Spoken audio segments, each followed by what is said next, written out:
Les chambres d'agriculture emploient des profils qualifiés et spécialisés dans de nombreux domaines des différentes filières de l'agriculture et des territoires. Parmi eux, nous retrouvons les experts en agriculture biologique, aux missions multiples, qui travaillent en équipe. Mais quelles sont leurs missions précises? Comment se décompose leur travail? Quelles sont les étapes essentielles à l'accomplissement de leurs tâches? Découvrons ensemble dans cet épisode les profils de Claire, Élodie, Emeline et Lisa, conseillères en agriculture bio à la Chambre d'agriculture de la Meuse. Bienvenue sur le podcast de la Chambre d'agriculture de la Meuse. Je m'appelle Claire Schmitt, je suis conseillère en agriculture biologique pour la partie production végétale à la Chambre d'agriculture de la Meuse, en doublon avec Élodie Petitjean. Et moi je travaille essentiellement dans le sud du département et Élodie dans le nord. Nos missions sont variées et concernent toutes les étapes de la conversion à l'accompagnement des agriculteurs. La première étape, c'est le point info bio. Donc, c'est un dispositif qui permet à la Chambre d'agriculture de recueillir les demandes d'informations sur tout ce qui concerne les conversions et les aides disponibles. C'est en quelque sorte le premier contact avec nous. Il y a un gros travail de veille en amont sur la réglementation changeante, les dispositifs en cours, les études qui sont menées. Et toutes ces données-là, elles nous permettent de répondre au mieux aux demandes et de faire des préconisations aux agriculteurs qui prennent contact avec nous. Et toutes ces données-là, nous les compilons donc une fois par trimestre à destination des agriculteurs pour les tenir informés des actualités. On sait qu'ils sont très occupés à travailler sur leur exploitation et qu'ils n'ont pas forcément le temps de lire sur les dernières nouveautés. Donc on essaye au maximum de leur faciliter le travail tout en étant compétents et notamment sur l'aspect réglementaire. On propose depuis cette année un pack spécifique pour le bio qui permet la réalisation des documents réglementaires comme le plan de fumure ou la PAC. Notre accompagnement, il ne s'arrête pas là évidemment. On propose également des suivis en grande culture bio et en élevage bio, à la fois en individuel et collectif. Mais pour ça, je laisse Élodie, Emeline et Lisa vous l'expliquer. Effectivement, comme l'a dit Claire, à la Chambre d'agriculture, nous accompagnons tous les agriculteurs, y compris les exploitants d'agriculture biologique. Ces exploitants sont soumis à des exigences réglementaires strictes qui, lors de leur conversion, les obligent à reconcevoir la plupart du temps leur système de production.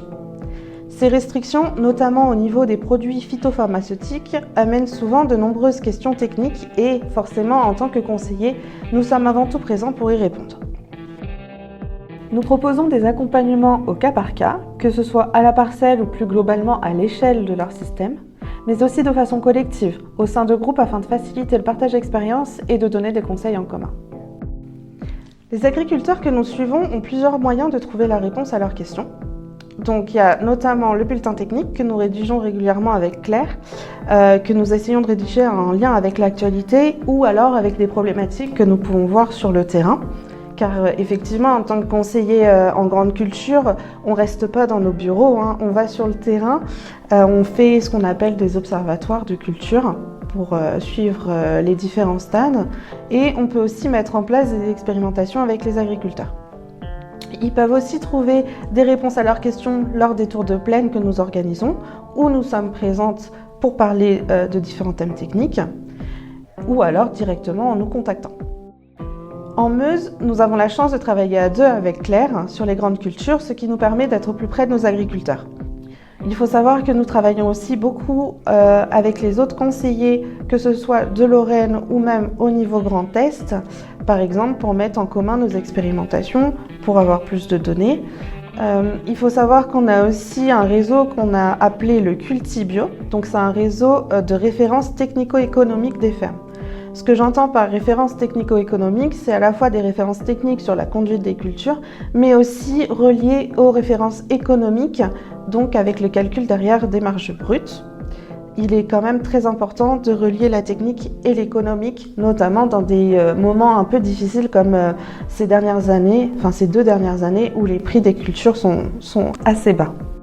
Donc toutes ces références qu'on acquiert en commun dans les différents départements du Grand Est sont ensuite partagées au sein de notre réseau, que ce soit notre réseau régional ou national. Et c'est vraiment qui fait notre force pour trouver le maximum de réponses. Alors le bio, ça concerne les productions végétales, mais pas que. À la Chambre d'agriculture, vous accompagnez également les éleveurs en agriculture biologique. Lisa, Emeline, comment est-ce que vous procédez de votre côté ? Alors moi je suis conseillère bovin-viande, donc je vais vous parler de ce qui est mis en place pour les éleveurs allaitants. Aujourd'hui nous accompagnons 4 groupes d'éleveurs qui sont constitués de 8 éleveurs chacun, donc ça nous fait à peu près une 30aine d'éleveurs en suivi. Le principe de ces groupes, c'est de faire des points avec eux tout au long de l'année aux périodes clés, et à la fin de celle-ci on fait une analyse technico-économique de l'exploitation avec un suivi et une restitution individuelle et collective. Donc la restitution collective permet aux éleveurs de pouvoir se retrouver, de partager et d'échanger sur leurs pratiques. On aborde différents sujets comme l'autonomie alimentaire, la valorisation des produits, etc. Le but, c'est que tout le monde puisse s'exprimer, se poser des questions. Ça permet d'ouvrir la parole dans le groupe pour favoriser l'échange d'expériences et surtout de faire avancer leurs exploitations techniquement et économiquement. D'autre part, on effectue des mesures de pouce de l'air donc chez des éleveurs bio, donc ce qui permet d'acquérir des références, ce qui nous permet de pouvoir faire des flash infos qui sortent de manière hebdomadaire, et ça aide les éleveurs, donc surtout ceux qui font du pâturage tournant, à pouvoir gérer leur rotation, à pouvoir être aidés dans la gestion du parcellaire et l'alimentation des animaux. D'accord, et vous profitez également de la force du réseau. Lisa, est-ce que tu peux nous en dire un peu plus à ce sujet ? Alors, on profite également de la force du réseau régional et national avec Éco-Biolé et Éco-Bioviande. Ces réseaux permettent la création de références, la comparaison avec d'autres territoires et le travail en commun sur des thématiques d'actualité qu'on diffuse après aux exploitants. Pour ma part, je m'occupe du réseau Éco-Biolé et Emeline s'occupe du réseau Éco-Bioviande qui fonctionnent de la même manière. Les réseaux sont un peu comme les groupes de suivi allaitant. C'est un suivi technico-économique annuel avec une journée de restitution qui permet aux exploitants de se positionner, d'échanger, mais à une plus grande échelle. Eh bien, merci à vous 4 pour ces explications. Merci pour votre travail et bonne continuation dans vos projets alors. Merci. À bientôt pour de nouveaux épisodes avec la Chambre d'agriculture de la Meuse.